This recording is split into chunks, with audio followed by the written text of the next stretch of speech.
اعوذ باللہ من الشیطان اللعین الرجیم بسم اللہ الرحمن الرحیم الحمد للہ رب العالمین والصلاة والسلام علی اشرف الانبیاء والمرسلین سیدنا و نبینا و مولانا بالقاسم محمد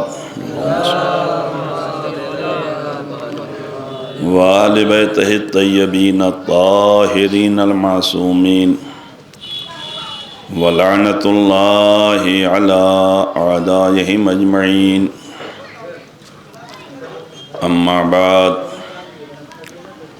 فقد قال رسول اللہ صلی اللہ علیہ وآلہ وسلم انی تارک فیکم الثقلین کتاب اللہ وعطرتی اہل بیتی ما ان تمسکتم بہما لن تضلوا بعدی ولن یفترقا حتی یرد علی الحوض صلوات بر محمد وآل محمد۔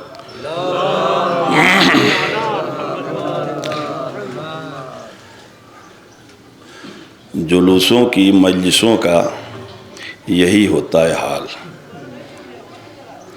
جب خالی مجلس ہو اس کے ساتھ جلوس نہ جڑا رہے تو مومنین فرش پہ جلدی آتے ہیں، اور جب مجلس جلوس کے ضمن میں ہوتی ہے تو ظاہر بات ہے جلوس اب اس وقت سے شام تک کا ہے، مومنین بھی مطمئن ہیں، اور ایسے موقع پہ انجمن ہائے ماتمی وہ اپنا نمبر کا انتظار کرتی ہیں، جب نمبر آئے گا تو ہم چلیں گے۔ تو جلوس کی مجلس کا معاملہ مقامی مومنین پیدا منحصر ہے، اس لیے انجمن رضا حسین اور رضا فاؤنڈیشن کے تمام ممبران جو ابھی نہیں آئے ہیں، تو وہ اگر آواز میری نحیف آواز پہنچ رہی ہے تو فرش پہ آ جائیں تاکہ مجلس دیکھیے۔ اصل میں معاملہ یہ ہے، یہ جو بڑا خطرناک ہے، یہ ہماری کمزوری کو پوری دنیا میں جو ہے عیاں کر دیتا ہے، ہماری کمزوری ہماری کوتاہی کو ہر جگہ یہ سب پر ظاہر کر دیتا ہے۔ تو اس لیے جو ہے اس کا بھی خیال کرنا چاہیے کہ مجلس میں آویں تو کیسے بیٹھیں، کیسا لباس پہن کے آویں، نشست و برخاست۔ اس لیے کہ ہماری ایک ایک کمزوری یہ جو ہے گرفت میں، اور ایسا بھی نہیں ہے کہ وقتی، اب یہ تو ہمیشہ کے لیے ہو جاتی ہے۔ تو اس لیے میں نے جس حدیث کو اپنی گفتگو کا عنوان قرار دیا ہے، یہ حضور سرور کائنات کی بہت ہی مشہور و معروف حدیث ہے، اور اس حدیث میں تمام اہل اسلام کے علماء، تمام شیعہ سنی علماء متفق ہیں کہ حضور نے یہ حدیث ارشاد فرمائی ہے، اور اس حدیث کا تذکرہ خطبہ غدیر میں بھی ملتا ہے، الفاظ کے کچھ کمی و زیادتی کے ساتھ، اور خود جو تاریخ کہتی ہے کہ یہ حضور کی زندگی کی آخری حدیث بھی ہے، کہ پیغمبر نے فرمایا۔ اچھا، آج دنیا میں مسلمانوں میں کتنے فرقے پائے جا رہے ہیں؟ شیعہ سنی یہ تو دو اپنی جگہ، اب اہل سنت میں جو ہے کوئی دیوبندی ہو گیا، کوئی بریلی ہو گیا، کوئی شافعی ہو گیا، کوئی حنبلی ہو گیا، کوئی کچھ ہو گیا، پھر اس کے بعد ایک اسماعیلیہ فرقہ، زیدیہ فرقہ، یہ سارے فرقے۔ اگر پوچھا جائے، اچھا، اور کمال کی بات یہ ہے کہ ہر فرقہ ایک دوسرے فرقے کو جہنمی بتا رہا ہے۔ شیعہ فرقے کے علماء اور مومنین سب سنیوں کو جہنمی بتا رہے ہیں، اور اہل سنت کے تمام مفتی، تمام علماء اور تمام ان کے ماننے والے، اس گروہ سے تعلق رکھنے والے، اس فرقے سے جڑے ہوئے افراد، وہ شیعوں کو جہنمی بتا رہے ہیں۔ اچھا، آپ اہل سنت میں بھی دیوبندی، بریلی، شافعی، حنبلی، یہ چار فرقے، اب یہ چاروں ایک دوسرے کو جہنمی بتا رہے ہیں۔ دیوبندی بریلی کو جہنمی، بریلی دیوبندی کو جہنمی، حنفی جو ہے شافعی کو جہنمی، اور شافعی حنفی کو جہنمی، یعنی ہم ہی جنتی ہیں، باقی سب جہنمی۔ آپ غور فرمائیے۔ اچھا، کمال یہ ہے کہ فرض کریں اہل سنت کے علماء ہم شیعوں کو زمانے سے کافر کہہ رہے ہیں، شیعہ کافر، شیعہ کافر، یہ تو کھلا ہوا فتویٰ ان کے ہاں اکثر آپ کی نگاہوں سے گزرتا ہوگا کہ شیعہ کافر۔ سوال یہ ہے کہ تم ہم کو کافر کہو، جہنمی کہو، ہم نہ تمہارے مفتیوں کی تقلید کرتے ہیں، نہ تمہارے علماء کی باتوں کو مانتے ہیں، تم کہتے رہو، ہم تمہارے ماننے والے کہاں ہیں؟ یا ہم اہل شیعہ حضرات سنیوں کو جہنمی کہتے ہیں تو کہتے رہیں، سنی ہمارے شیعہ علماء کی اور مراجع کی مانتے ہی کہاں ہیں؟ ہزار فتوے دیتے رہیں۔ دیوبندی بریلی کو کافر، بریلی دیوبندی کو کافر، بھئی کہتے رہو، دیوبندی علماء کے فتوے بریلیوں پہ لاگو نہیں ہوتے، بریلیوں کے علماء کے فتوے دیوبندیوں پہ لاگو نہیں ہوتے، اس لیے کہ اگر لاگو ہوتے تو یہ فرقہ ہی کیوں ہوتا؟ یہ فرقہ بتا رہا ہے کہ یہ الگ ہیں، وہ الگ ہیں، ان کا مفتی الگ ہے، ان کا مفتی الگ ہے۔ تو سب ایک دوسرے کو، بھئی یا تو ایک ہی صورت ہے، یا تو سب جنتی ہیں یا تو سب جہنمی ہیں، کوئی جنت میں نہیں جائے گا۔ لیکن سب ایک دوسرے کو جہنمی کہہ رہا ہے نا، وہ ہم کو کہہ رہے ہیں، ہم ان کو کہہ رہے ہیں، وہ ہم کو کہہ رہے ہیں، یہ ان کو کہہ رہے ہیں، وہ ان کو کہہ رہے ہیں، سب ایک دوسرے کو جہنمی جہنمی سب ڈھکیلے چلے جا رہے ہیں جہنم میں سب کو۔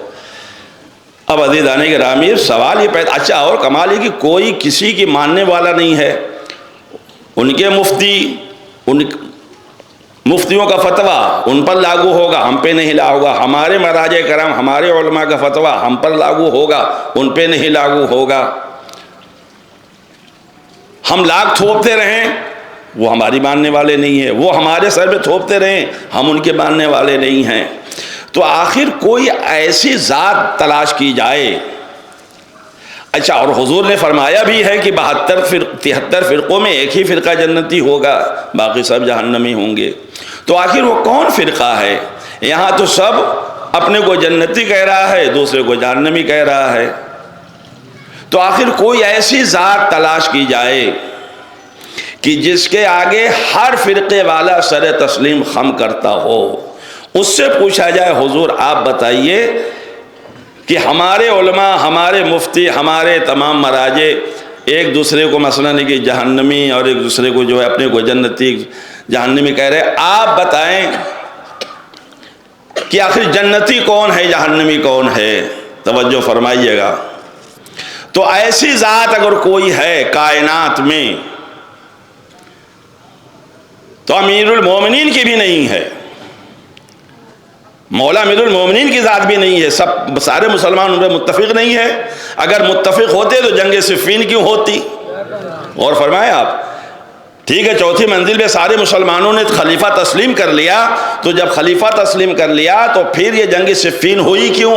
جنگ صفین ہونا بتا رہا ہے کہ صفین میں آنے والے امیر شام اور اس کے حوالی موالیوں نے مولا امیر المومنین کو ظاہری چوتھے نمبر پہ خلیفہ نہیں مانا تھا۔ تو امیر المومنین کی ذات بھی الگ ہو گئی، تو اب اماموں کو چھوڑیے، بس ایک ہی ذات ہے کائنات میں، صرف ایک ذات ہے اللہ کے بعد۔ وہ ذات ہے حضور سرور کائنات حضرت محمد مصطفیٰ صلی اللہ علیہ وآلہ وسلم کی، جن کے سامنے ہر مسلمان چاہے کسی فرقے کا ہو، چاہے کسی گروہ سے تعلق رکھتا ہو، چاہے کہیں کا رہنے والا ہو، حضور کے سامنے سر تسلیم خم کرتا ہے اور ان کا کلمہ پڑھتا ہے۔ اگر کلمہ نہ پڑھتا تو مسلمان ہی نہ ہوتا، ان کی رسالت کا کلمہ نہ پڑھتا، ان کی رسالت کا قائل نہ ہوتا تو مسلمان نہ ہوتا۔ تو حضور کی ذات ہے ایک ایسی ذات کہ جس پہ تمام امت اسلامیہ کو اتفاق ہے، ان کے آگے سر تسلیم خم کرتی ہے، اور نہ سر تسلیم خم کرے تو پھر وہ اسلام سے خارج ہو گئے جہنمی ہو جائے گی۔ یہ طے شدہ بات ہے، اس میں کوئی اختلاف نہیں ہے۔ تو اب حضور سے سوال کر رہا ہوں، میرے سرکار مدینہ حبیب خدا رحمت للعالمین، آپ فرمائیے ہم مسلمانوں میں اتنے فرقے ہو گئے، سب ایک دوسرے کو جہنمی کہہ رہا ہے، اپنے کو جنتی کہہ رہا ہے، آپ بتا دیں کہ جنتی کون ہے، جہنمی کون ہے؟ توجہ فرمائیے گا عزیزان گرامی۔ تو اب پیغمبر فرماتے ہیں انی تارکن فیکم الثقلین کتاب اللہ و عطرتی، میں تم میں دو چیزیں چھوڑ رہا ہوں، ایک اللہ کی کتاب قرآن مجید، ایک اپنی عطرت جو میرے اہل بیت ہیں۔ میرے پیغمبر کیوں چھوڑ رہے ہیں؟ اس لیے چھوڑ رہے ہیں تاکہ تم میرے بعد گمراہ نہ ہو سکو۔ ولن تجدہ صلوات پڑھ دیا پر محمد وآل محمد، لن تزلوا بعدی، تاکہ میرے ہرگز پیغمبر فرماتے ہیں، کلمہ تاکید ہے لن، کہ ہرگز تم میرے بعد گمراہ نہیں ہوگے اگر تم نے قرآن اور اہل بیت کے دامن سے تمسک اختیار کیا۔ تو فیصلہ ہو گیا جنتی کون ہے، جہنمی کون ہے۔ پیغمبر فرماتے ہیں قرآن کے ساتھ اہل بیت کو جس نے اپنا رہنما، اپنا رہبر مانا، وہ گمراہی سے محفوظ رہا، جو گمراہی سے محفوظ رہا وہی جنتی ہوگا۔ قسم خدا کی اب ہم کو یہ کہنے کا حق ہے ممبر سے کہ وہ فرقہ ہم ہیں کہ جو قرآن کے ساتھ اہل بیت کو مانتے ہیں، اہل بیت کے ساتھ قرآن کو مانتے ہیں۔ یہ ہماری مجلسیں اس بات کی دلیل ہیں کہ قرآن والے بھی ہم ہی ہیں، اہل بیت والے بھی ہم ہی ہیں۔ یہ ہماری مجلسیں خود دلیل ہیں۔ ابھی آپ نے دیکھا آغاز مجلس سے پہلے قرآن مجید کے سورہ والتین کی تلاوت ہوئی۔ سورہ والتین کی تلاوت ہونا اس بات کی دلیل ہے کہ ہم قرآن کے ماننے والے ہیں۔ تلاوت کے بعد اہل بیت کا تذکرہ ہوا، یہ دلیل ہے کہ ہم اہل بیت کے ماننے والے ہیں۔ اب جس نے بھی اہل بیت کو خالی پکڑ لیا، قرآن کو چھوڑ دیا، وہ بھی جہنمی۔ جس نے صرف قرآن کو لیا، اہل بیت کو چھوڑا، وہ بھی جہنمی۔ جو دونوں سے تمسک اختیار کرے گا اسی کو نجات ملے گی۔ اب ملاحظہ فرمائیے، حضرت امام جعفر صادق علیہ السلام، یہ قرآن مجید ہدایت ہے نا، سراپا ہدایت ہے قرآن مجید، اس میں کہیں سے کوئی شک نہیں ہے، مکمل ہدایت ہے قرآن مجید۔ مگر امام فرماتے ہیں کہ جس نے بھی، یہ عجیب و غریب حدیث ہے امام صادق علیہ السلام کی، فرماتے ہیں کہ جس نے بھی قرآن مجید سے صحبت اختیار کی، یعنی جس نے بھی قرآن کو حفظ کیا، قرآن کو رٹا، قرآن کی تلاوت کی، قرآن کو صبح و شام پڑھا، دو چیزوں سے خالی نہیں ہے، یا تو اس کی گمراہی میں اضافہ ہوا یا اس کی ہدایتوں میں اضافہ ہوا۔ ارے قرآن مجید تو سراپا ہدایت ہے، تو اس سے گمراہی میں اضافہ کیسے ہوگا؟ اس سے تو گمراہی کم ہوگی، ہدایت ملے گی۔ دوسرا ٹکڑا تو سمجھ میں آ رہا ہے کہ یا تو ہدایت میں اضافہ ہوگا، لیکن یہ پہلا ٹکڑا کہ اس کی گمراہی میں اضافہ ہوگا۔ تو عزیزان گرامی، آج جو 73 فرقے پیدا ہوئے ہیں، یہ قرآن ہی کو لے کے جو ہے 73 فرقے پیدا ہوئے ہیں، قرآن ہی کو لے کے۔ یہ کیسے پیدا ہو گئے؟ اللہ نے قرآن کو ہدایت کے لیے نازل کیا ہے، مگر تنہا قرآن کو نہیں نازل کیا ہے، قرآن کے ساتھ ساتھ وارث قرآن، عالم قرآن بھی کسی کو بنا کے اس کائنات میں بھیجا ہے۔ تو اب قرآن مجید سے ہدایت اسی وقت ملے گی جب وارث کتاب سے قرآن کا علم لیا جائے گا، اور جس نے وارث کتاب کو چھوڑ کے منمانی قرآن مجید کی تفسیر کی اور اس کے معنی و مطالب بیان کیے تو نتیجہ یہ ہوا کہ اس کی گمراہیوں میں اضافہ ہوا۔ جس نے آل محمد و آل محمد کے ساتھ جو ہے قرآن کا علم لیا، اس کی ہدایتوں میں اضافہ ہوا ہے۔ صلوات پڑھتے بر محمد و آل محمد۔ اب آپ غور فرمائیے، ہارون رشید ایک بادشاہ ہے اسلامی ملک کا، وہ ایک مرض میں مبتلا ہو گیا، ایک بیماری میں مبتلا ہو گیا۔ اس نے بہت علاج کیا، حکیموں ڈاکٹروں سے اس زمانے کے جو تھے رجوع کیا، لیکن کہیں سے افاقہ نہیں ہو رہا تھا، مرض بڑھتا جا رہا تھا۔ تو اس کی ماں نے نذر مانی کہ اگر میرا بیٹا صحیح ہو گیا، شفا یاب ہو گیا اس بیماری سے، تو میں مال کثیر راہ خدا میں خرچ کروں گی، مال کثیر اللہ کی راہ میں خرچ کروں گی اگر میرا بیٹا صحت یاب ہو گیا اس مرض سے۔ آپ توجہ فرمائیں، امام ہی کے بتائے ہوئے نسخے کے مطابق جو مرض تھا اس کو ایک پھوڑا ہو گیا تھا پیر میں، وہ پھوڑا ایسا تھا اس کو کہیں کوئی حکیم کوئی ڈاکٹر جو ہے اس کا علاج نہیں کر پا رہا تھا، تو امام سے رجوع کیا گیا تھا، امام موسیٰ کاظم علیہ السلام سے۔ امام نے اس کا نسخہ بتایا، توجہ فرمائیے گا، امام نے فرمایا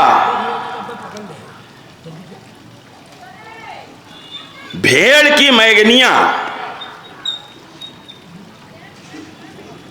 گلاب کے پانی میں ہل کر کے اس کا لیپ لگایا جائے۔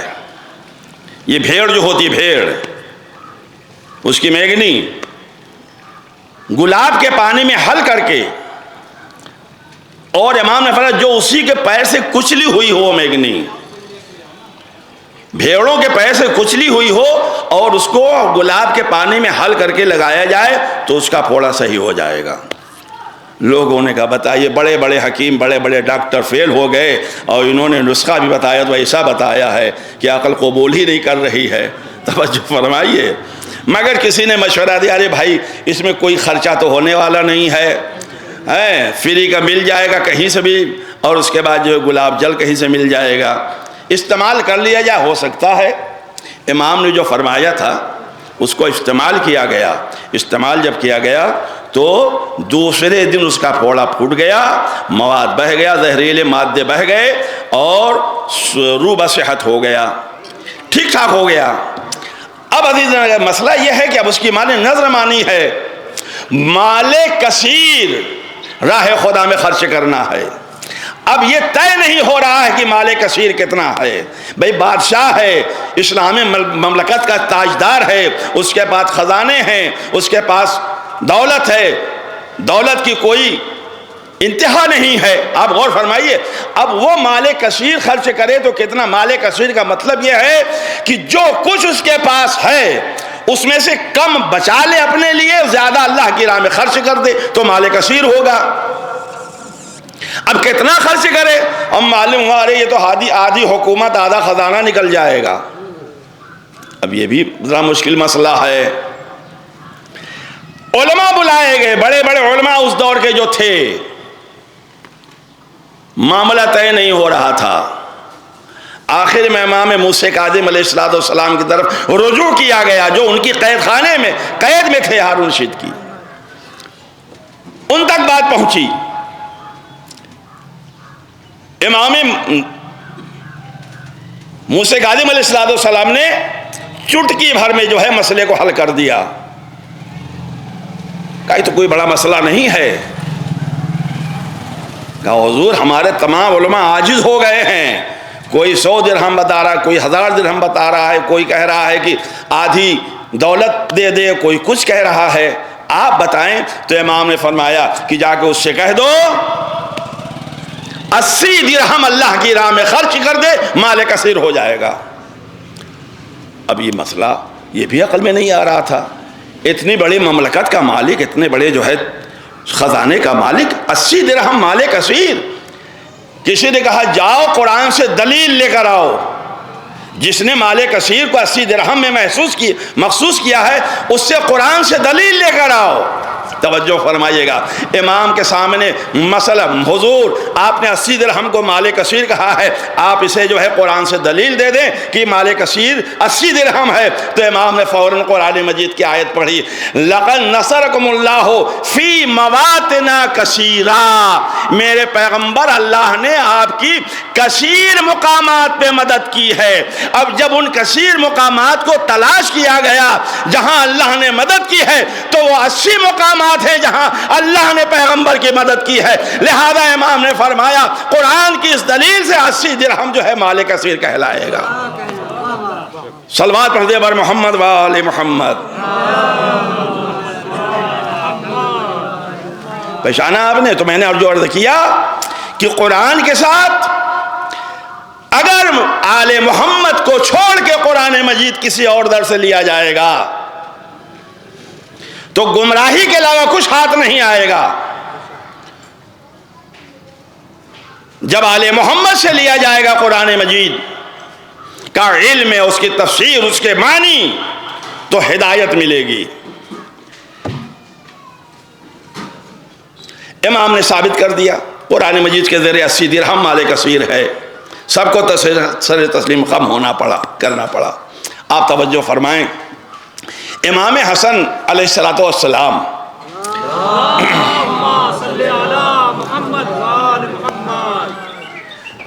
دربار شام میں گئے، امیر شام کے پاس۔ امام نے،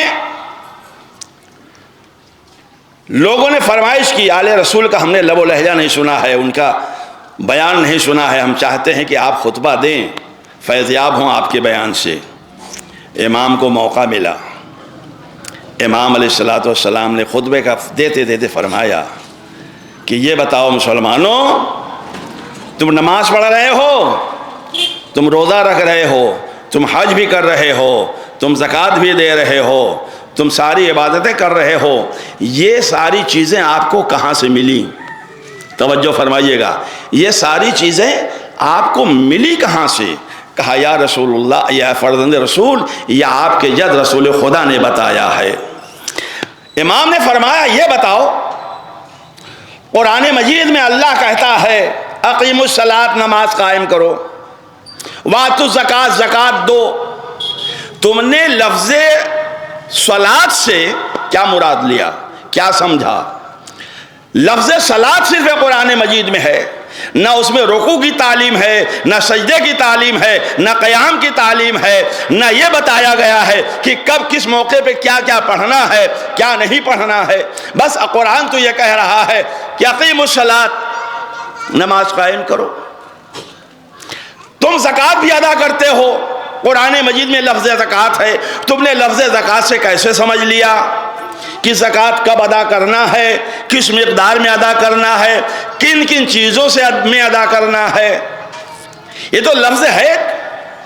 کہا یا رسول اللہ، یا فرزند رسول، یہ آپ کے جد رسول خدا نے بتایا ہے۔ صلاۃ قرآن میں ایک لفظ ہے، اس کے معنی آپ کے جد نے بتائے ہیں۔ زکوٰۃ قرآن مجید میں ہے، اس کے معنی آپ کے جد نے بتائے ہیں۔ پھر امام نے فرمایا اچھا یہ بتاؤ، قرآن مجید میں اللہ آواز دے رہا ہے کہ حج کے لیے جاؤ، مستطیع ہو تو حج کے لیے جاؤ، تم نے لفظ حج سے کیا سمجھا؟ حج کے معنی تو ہے کوشش کرنا، تم نے کیا سمجھا کہ یہ عبادت کرنا ہے، یہ عبادت کرنا ہے، یہاں قربانی کرنا ہے، یہاں چکر لگانا ہے، وہاں یہ کرنا ہے؟ یہ تو لفظ ایک حج ہے۔ امام نے جب یہ سوال کیا تو کہا یا رسول اللہ، فرزند رسول، یہ آپ کے جد پیغمبر اسلام نے بتایا ہے، قرآن صرف حج کا حکم دے رہا ہے اور اس کے معنی پیغمبر اسلام نے بتا رہے ہیں، پیغمبر نے بتایا ہے۔ تو اب عزیزان گرامی، تو امام فرماتے اچھا یہ بتاؤ، میرے جد نے جو صلاۃ کے، نماز کے، حج کے، زکوٰۃ کے معنی بتائے ہیں، تو اس کا مطلب کہ تم اس بات پر بھی ایمان لائے ہو کہ میرے جد نے ان لفظوں کے جو معنی بتائے ہیں یہی معنی پروردگار کے بھی مراد ہیں۔ اور فرمائیں یہی معنی پروردگار عالم کی بھی مراد ہے۔ صلاۃ سے یہی معنی پروردگار عالم بھی چاہتا ہے جو میرے جد نے بتائے ہیں، زکوٰۃ سے یہی معنی پروردگار عالم بھی چاہتا ہے جو میرے جد نے بتائے ہیں، حج کے یہی معنی مطلب یہی عبادتیں پروردگار بھی چاہتا ہے جو میرے جد نے۔ ہاں یا رسول، فرزند رسول، ہم اس بات پر ایمان لائے کہ آپ کے جد نے جو بتایا ہے معنی زکوٰۃ و صلاۃ و نماز و حج کے، ہم اس بات پر ایمان لائے کہ ان لفظوں سے یہی پروردگار عالم کی بھی مراد ہے۔ توجہ فرمائیے گا، یہی اب مراد پروردگار عالم کی ہے۔ تو امام فرماتے اچھا یہ بتاؤ، میری جد نے جو معنی ان لفظوں کے بتائے تم اس پر ایمان لائے کہ یہی معنی مراد پروردگار ہے، تو میرے جد نے جو اولی الامر کے معنی بتائے ہیں تم اس پر ایمان کیوں نہیں لاتے ہو کہ یہی معنی پروردگار عالم کے ہے؟ صلوات پڑھ دے بر محمد و آل محمد۔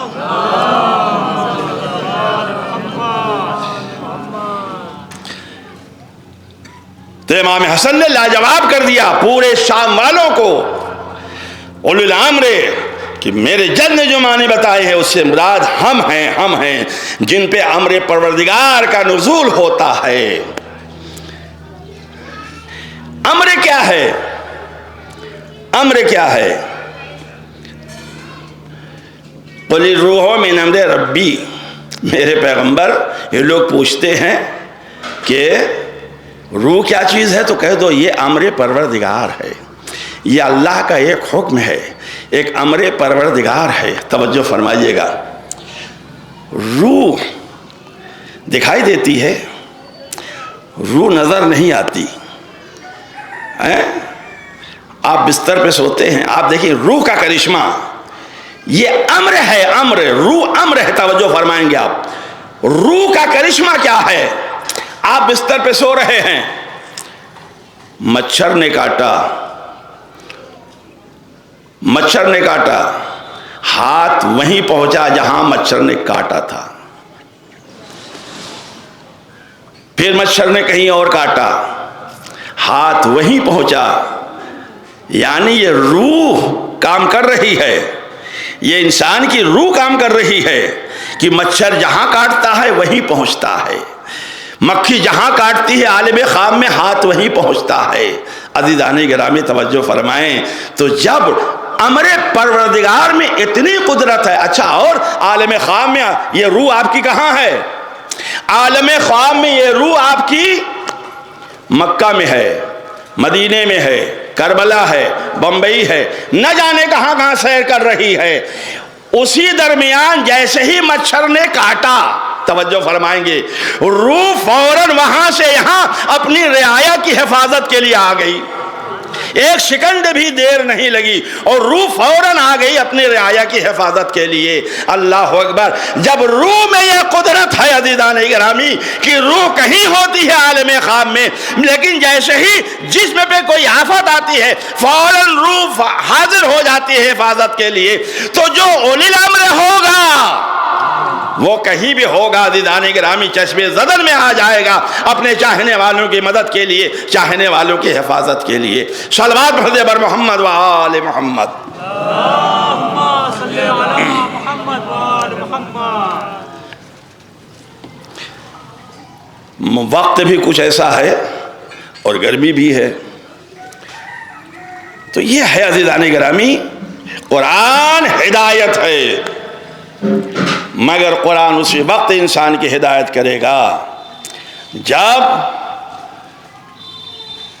حاملان قرآن سے علم لیا جائے گا۔ اسی لیے اللہ نے اسی لیے اللہ نے جہاں قرآن کے بھیجنے کا تذکرہ کیا ہے، قد جاءکم من اللہ نور و کتاب مبین، کتاب مبین یہ قرآن مجید ہے۔ نور کیا ہے؟ یاد رکھنا، بغیر نور کے جو ہے کتاب پڑھی نہیں جا سکتی ہے۔ یہ دنیاوی کتاب جو دنیا کے لوگوں نے لکھی ہے، دنیا کے لوگوں نے علم حاصل کر کے موٹی موٹی کتابیں لکھی ہیں، اس کتاب کو پڑھنے کے لیے روشنی کی ضرورت پہلے پڑتی ہے۔ کتاب پڑھنے بیٹھے ہیں، روشنی کا انتظام پہلے ہوگا۔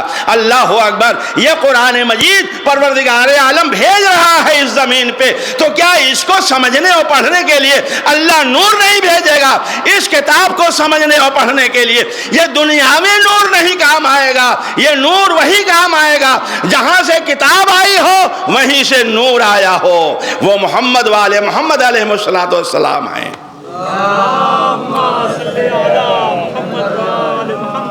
یہ اس نور کی نورانیت اور روشنی میں جب قرآن کو سمجھا جائے گا، اور یاد رکھیں آپ، یہ دنیاوی کتاب، یہ دنیاوی کتاب، توجہ فرمائیں آپ ماشاء صاحب بیٹھے ہوئے ہیں، آپ بھی ہیں، پرائمری اسکول میں پڑھانے کے لیے کتنی صلاحیت کی ضرورت ہے؟ ایک پرائمری اسکول میں پڑھانا ہے، ٹیچری کرنا ہے، اس کے لیے کتنی صلاحیت چاہیے؟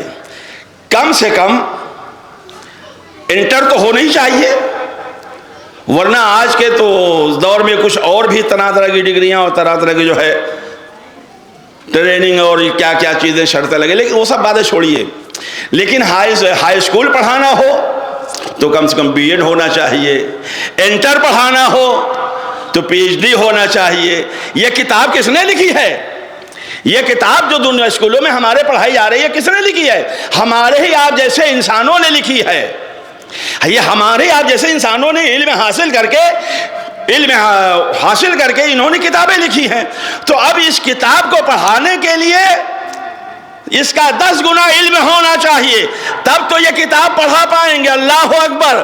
جو کہ بندوں کو لکھی ہوئی ہے، اور جو خدا کی لکھی ہوئی کتاب ہے، جس میں ایک لفظ کے 70 معنی ہے، جس کے لیے میرے مولا امیر المومنین نے فرمایا ہے قرآن ایک ایسا علم کا سمندر ہے کہ جس کی گہرائیوں تک کوئی پہنچ نہیں سکتا۔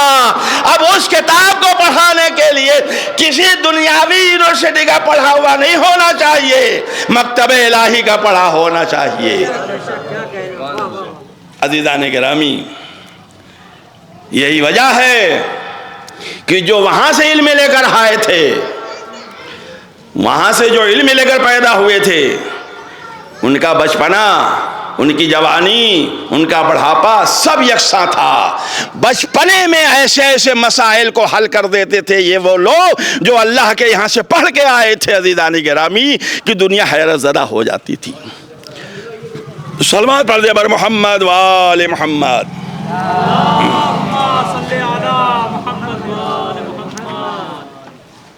تو یہ قرآن ہدایت ہے، قرآن نور ہے، قرآن مجید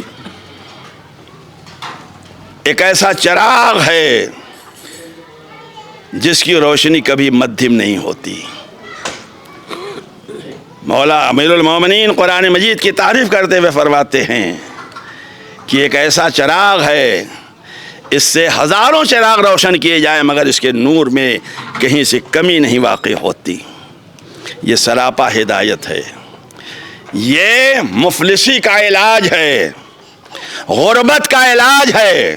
عزیزان گرامی، امام فرماتے ہیں جس گھر میں بھی قرآن مجید کی روزانہ 50 آیتیں پڑھی جائیں گی، وہ گھر آسمان والوں کے طریقے سے ایسے چمکے گا، ایسے چمکتا ہوا نظر آئے گا جیسے زمین سے ستارے چمکتے ہوئے نظر آتے ہیں، جیسے زمین سے ستارے چمکتے ہوئے نظر آتے ہیں۔ جس گھر میں قرآن مجید پڑھا جائے گا مسلسل، جس کی 50 آیتیں روز پڑھی جائیں، وہ گھر ستاروں کی طریقے سے آسمان والوں کی نظروں میں چمکتا ہوا دکھائی دے گا۔ اب توجہ فرما، ایک بات عرض کرتا ہوں، یہ ہم اپنی توتلی زبان سے جس کا نہ ہمیں علم ہے، نہ تفسیر کا علم ہے، نہ اس کے معنی جانتے ہیں، صرف تلاوت کرتے ہیں، تو آسمان والوں کی نظروں میں ہمارا گھر ایسے چمکتا ہے کہ جیسے تارے یہاں سے چمکتے ہوئے نظر آتے ہیں۔ تو اب جس گھر میں 14 بولتے ہوئے قرآن ہوں، اللہ اکبر، بیک وقت جس گھر میں 5 قرآن بولتے ہوئے قرآن ہوں، وہ گھر آسمان والوں کی نظروں میں کیسا چمکتا ہوا ہوگا۔ یہی وجہ ہے عزیزان گرامی، جب دیکھو ان کے دروازے پہ ستارہ چلا رہا ہے سجدہ کرنے کے لیے، ان کے اشارے پہ چاند 2 ٹکڑے ہو رہا ہے، ان کے اشارہ پا کے جو ہے سورج ڈوبتا ہوا سورج پلٹ جا رہا ہے، یہ وجہ یہی تھی عزیزان گرامی، یہ بولتے ہوئے قرآن، 5 قرآن بیک وقت ایک گھر میں۔ بس زیادہ وقت نہیں لینا ہے۔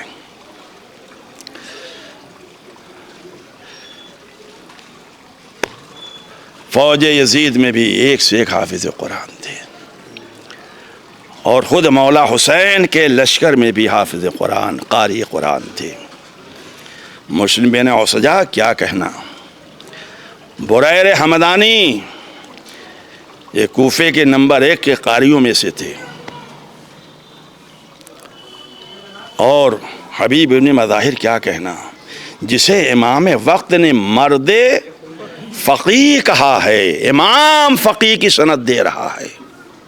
غور فرمائیے کیا علم تھا حبیب ابن مظاہر کا۔ یہ لوگ تو غیر تھے، غیر بنی ہاشم تھے، تو ہم اندازہ لگائیں جو آغوش عصمت میں پلے ہوں گے، جو آغوش عصمت و طہارت میں پلے ہوں گے، وہ معصوم نہ ہو کے بھی علم کی اس منزل پہ ہوں گے کہ امام وقت آواز دے رہا ہوگا۔ صلوات پڑھ دے بر محمد والے محمد۔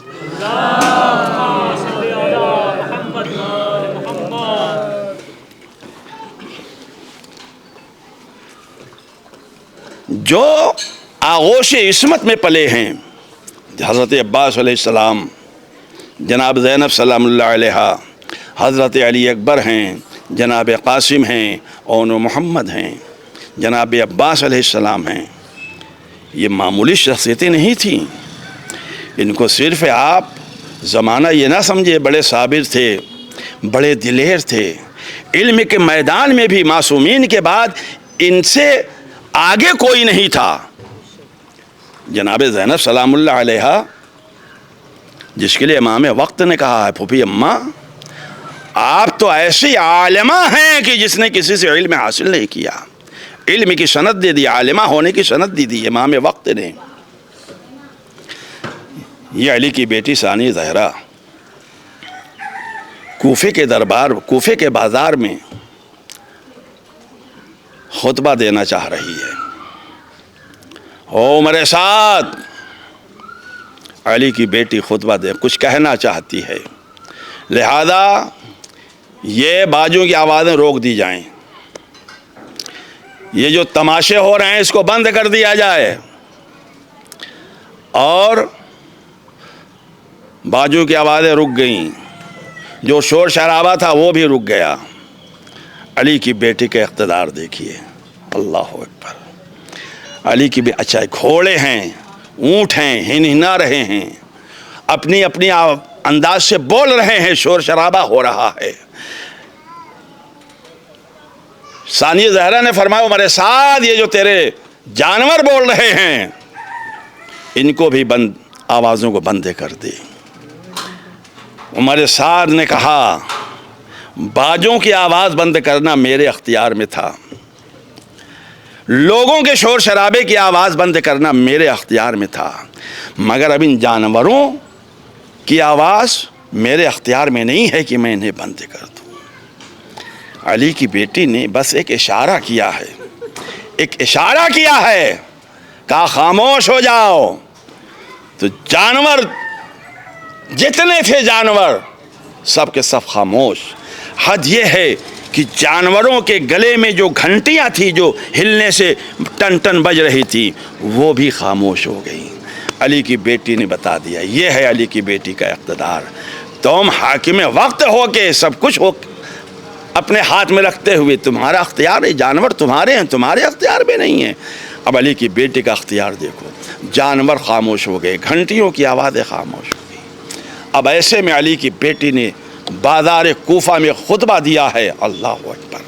یاد رکھیے گا عزیزو، کسی کا انداز اپنانا آسان ہے۔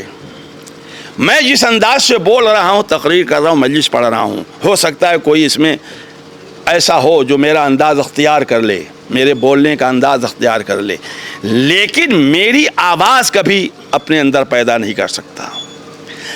انداز تو، لہجہ تو اختیار کر سکتا ہے، کبھی آواز پیدا نہیں کر سکتا۔ ثانیہ زہرا سلام اللہ علیہا نے کوفے کے بازار میں نہ صرف علی کا لہجہ لیا ہے، نہ صرف علی کا انداز لیا ہے، بلکہ علی کی آواز بھی لے لی ہے کہ سننے والا سوچ رہا ہے کہ کیا قیامت آ گئی کہ علی دوبارہ دنیا میں آ گئے ہیں۔ یہ کون ہے جو علی کے لہجے میں، علی کے انداز سے، علی کی آواز میں خطبہ دے رہا ہے؟ یہ علی کی بیٹی کا کام تھا۔ اسی لیے رضا مرحوم اللہ غریق رحمت کرے، بڑی اچھی بات کہی تھی۔ اب وہ پورا قطعہ تو یاد نہیں ہے، مگر اتنا یاد ہے، زینب کی تو آواز بھی بے پردہ نہیں ہے، علی کے لہجے کا، علی کے انداز کا پردہ ڈال لیا۔ علی کی بیٹی کوفے کے بازار میں خطبہ دے رہی تھی، علی علی ہیں، یہ صنف نسمہ سے تعلق رکھتے ہیں، ان کا انداز بھی الگ ہوگا، لہجہ بھی الگ ہوگا، آواز بھی الگ ہوگی، مگر قسم خدا کی جب علی کی بیٹی نے خطبہ دیا ہے، ہر سننے والا جو دور سے صرف آواز کو سن رہا تھا یہی سمجھ رہا تھا کہ علی بول رہے ہیں، علی بول رہے ہیں، علی بول رہے ہیں۔ یہ کون آ گیا ہے؟ کیا دوبارہ علی آ گئے ہیں؟ کہا نہیں، یہ علی تو نہیں ہیں، علی کی بیٹی ہے جو علی کے انداز سے، علی کے لہجے میں خطبہ دے رہی۔ یہ کون رسن بستہ ہے مصروف خطابت؟ یہ کون رسن بستہ ہے مصروف خطابت؟ دربار یزیدی کے ستو ڈول رہے ہیں، ہر لفظ سے اس طرح ٹپکتی ہے جلالت، محسوس یہ ہوتا ہے علی بول رہے ہیں۔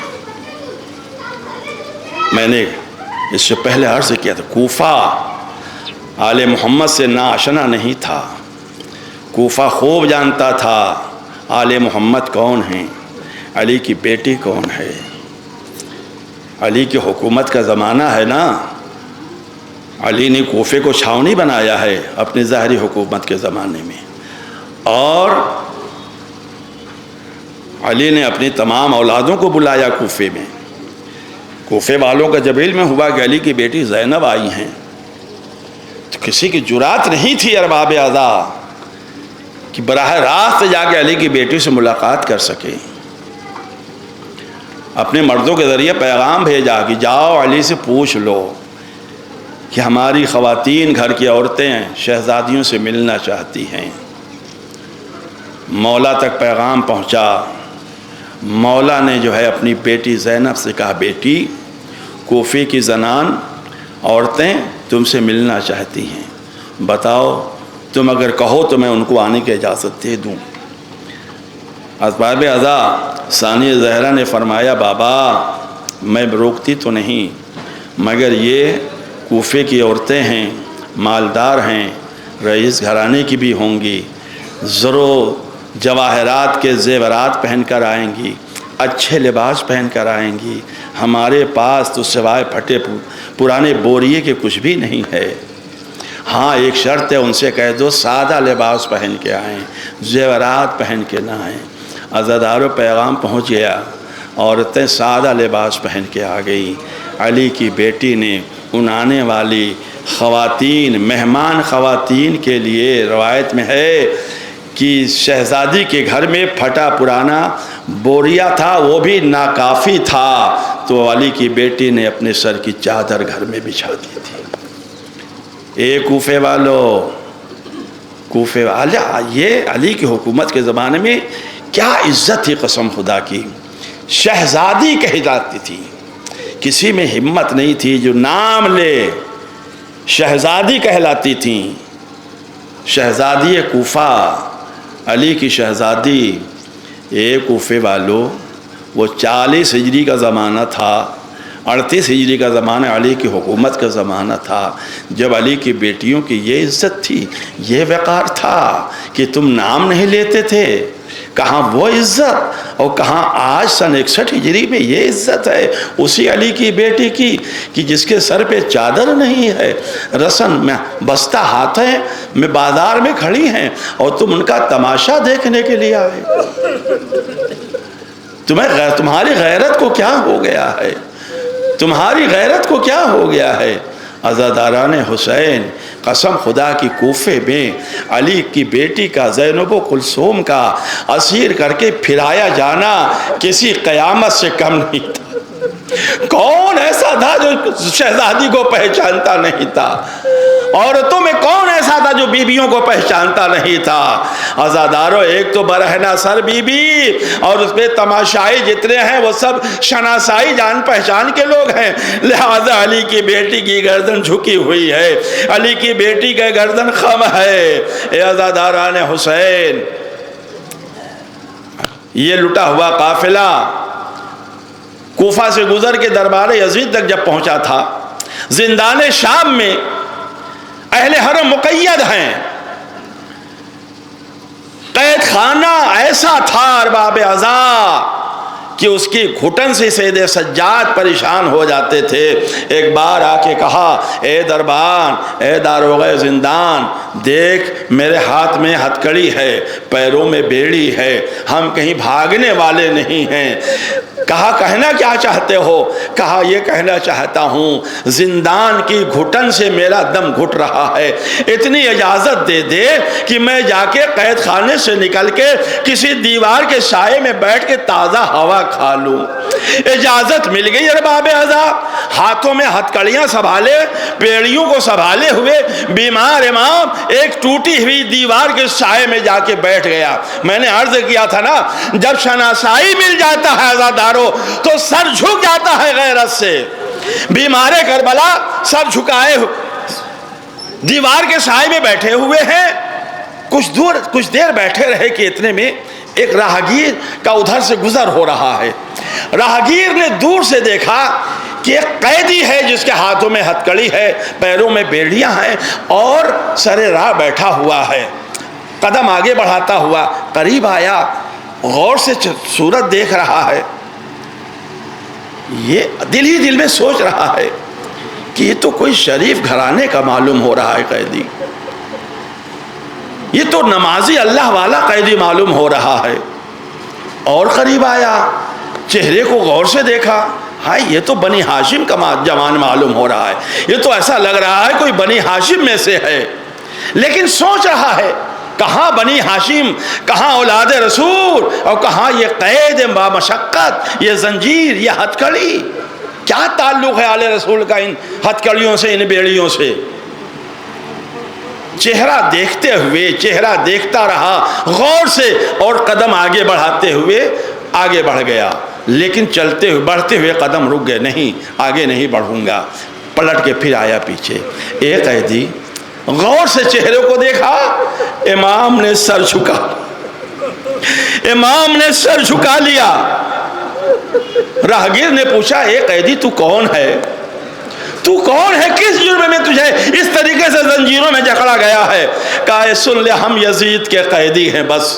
کہا نہیں، بتا دیں آپ کہاں کے رہنے والے ہیں، آپ کہاں کے رہنے والے ہیں، آپ کا جرم کیا ہے جو اس طریقے سے لوہے میں آپ کو جکڑ دیا گیا ہے؟ جب زیادہ اشرار کی عزادارو، امام نے گردن جھکائے ہوئے، امام نے پہچان لیا یہ کون ہے، مگر وہ راہگیر امام کو نہیں پہچانا۔ ارے کیسے پہچانا؟ کہاں آل محمد، کہاں یہ قید کی زندگی؟ خدا کسی غم میں نہ رلائے سوائے غم مظلوم کربلا کے ارباب عزا، یہی سوچ رہا ہے۔ آخر میں پوچھا، یہ بتائیں آپ کہاں کے رہنے والے ہیں؟ پہلے تو امام نے کہا اے بھائی تو اپنا راستہ لے، جہاں جاتا ہے چلا جا، ہمارے حالات سے تجھے کیا تعلق ہے؟ کہا نہیں اے قیدی بتانا ہوگا تم کون ہو، تم کہاں کے رہنے والے ہو۔ یہ سننا تھا، چونکہ اس کے دل میں پہلے ہی گزر چکا تھا، یہ تو بنی ہاشم میں سے معلوم ہو رہا ہے، یہ تو مدینے کا معلوم ہو رہا ہے، لہذا امام نے کہا ہم مدینے کے رہنے والے ہیں۔ عزادارو مدینے کا نام آیا، طلب گیا، ارے جلدی بتاؤ کس محلے کے رہنے والے ہو؟ کہا ہم محلے بنی ہاشم کے رہنے والے۔ عزادارو محلے بنی ہاشم کا نام سنا، طلب گیا راہگیر، کہا ارے کیا تم علی ابن الحسین زین العابدین ہو؟ کہا اے بھائی میں وہی ہوں۔ کہا کس جرم میں یہ قید؟ کہا ہم نے یزید کے اطاعت قبول نہیں کی۔ عزادارو یہ سننا تھا کہ وہ راہگیر طلب کے پوچھتا ہے میرے آقا آپ کے ہاتھوں میں زنجیر آ گئی، پیروں میں بیڑیاں آ گئی، میرا آقا عباس کہاں ہے؟ میرا آقا حسین کہاں ہے؟ شہزادہ علی اکبر کہاں ہے؟ ارے ان کے ہوتے ہوئے یہ ہاتھوں میں ہتکڑی کیسے آ گئی؟ کہا اے راہگیر ارے کربلا میں پنجتن کا خاتمہ ہو گیا، میرا چچا عباس مارا گیا، میرا بابا مارا گیا۔ عزاداران حسین راہگیر میں اور امام میں گفتگو ہو رہی تھی۔ قید خانے کے دروازے پہ کھڑی ہوئی زینب بے چینی سے اپنے بھتیجے کا انتظار کر رہی تھی۔ جناب زینب نے قید سے آواز دی، زندان سے آواز دی، میرے لال سجاد زیادہ دیر تک تمہاری جدائی تمہاری پھوپھی برداشت نہیں کر سکے گی۔ عزادارو یہ سننا تھا کہ سجاد نے فرمایا اے بھائی جا تو اپنا راستہ لے، میری پھوپھی میرا انتظار کر رہی ہیں۔ عزادارو یہ سننا تھا کہ راہگیر تڑپ گیا، اے میرے آقا کیا میری شہزادیاں بھی قید خانے میں ہیں؟